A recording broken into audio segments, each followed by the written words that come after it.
and welcome to another YouTube video. I'm going to show you how to use the mechanical rope pulley. Did I say that wrong?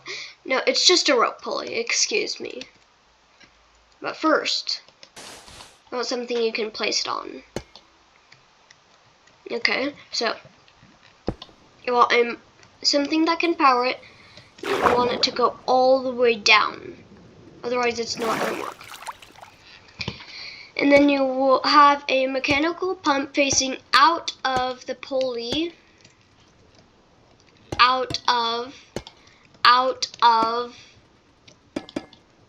There we go. Then you want a fluid tank. And then you can have the fluid tank as big as you want, as long as it's a size for a fluid tank. And now what you're going to do is you're going to get a cogwheel. Put it right next to this thing and stack these until you can do this. Boom. And now it's filling. And how you empty the rope pulley is you get a wrench and just flip that around. And now it's emptying. That's how to use a rope pulley. Have a great day, and make sure to like and subscribe.